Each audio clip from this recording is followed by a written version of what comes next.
حضور صلی اللہ علیہ وآلہ وسلم کی پیدائش کا دن میں آپ کے سامنے پہلی بھی روایت عرض کی، وہ پیر کا دن ہے اور اس میں سب کا اتفاق ہے۔ تو فرمایا کہ حضور کی پیدائش کے دن کے لیے پیر کا انتخاب کیوں ہوا؟ پھر وہی بات کہ اصل حکمت تو اللہ ہی بہتر جانتے ہیں، اس لیے کہ علماء نے لکھا اگر راتوں کا انتخاب ہوتا تو لیلۃ القدر بہترین رات تھی، جمعے کی رات بہترین رات تھی، دنوں کا انتخاب ہوتا تو جمعے کا دن بہترین انتخاب تھا، لیکن پیر کے دن کا انتخاب کیوں ہوا؟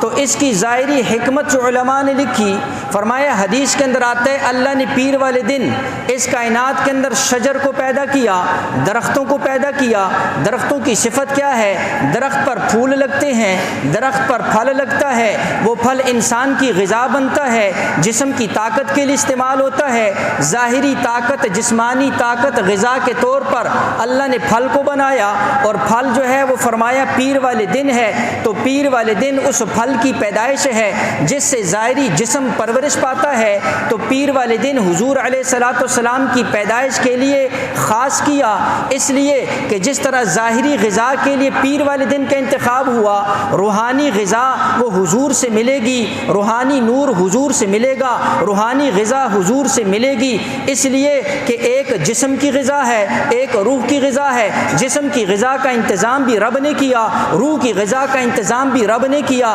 جسمانی غذا کے لیے دنیاوی چیزیں ہیں، روحانی غذا کے لیے اللہ رب العزت نے حضور علیہ الصلوۃ والسلام کی شکل کے اندر، قرآن کی شکل کے اندر، ذکر کی شکل کے اندر، احکام کی شکل کے اندر، نماز، روزہ، حج، زکوٰۃ کی شکل کے اندر احکامات عطا فرمائے ہیں، اس لیے کہ جسم کی غذا بھی ضروری ہے لیکن اس سے زیادہ روح کی غذا ضروری ہے، اور روح کی غذا جسم کی غذا سے اعلیٰ ہے، اس لیے کہ جسم ختم ہونے کے بعد مٹی کی طرف چلا جاتا ہے، مٹی میں مل جاتا ہے، لیکن روح رب کے دربار کے اندر پیش ہوتی ہے۔ اس لیے علماء نے لکھا جسم کی غذا کی جتنی ضرورت ہے اس سے 1000 گنا روح کی غذا کی ضرورت ہے۔ ہماری محنت جسم کے اوپر ہے، روح کو ہم چھوڑ دیتے ہیں، لیکن انبیاء کی محنت کا مدار وہ روح ہوتا ہے، انسان کا دل ہوتا ہے۔ اس لیے اللہ نے پیر والے دن شجر کو پیدا کیا، اس شجر سے پھل آیا، وہ پھل جسمانی غذا بنا، اور پیر والے دن اللہ نے حضور کو پیدا کیا،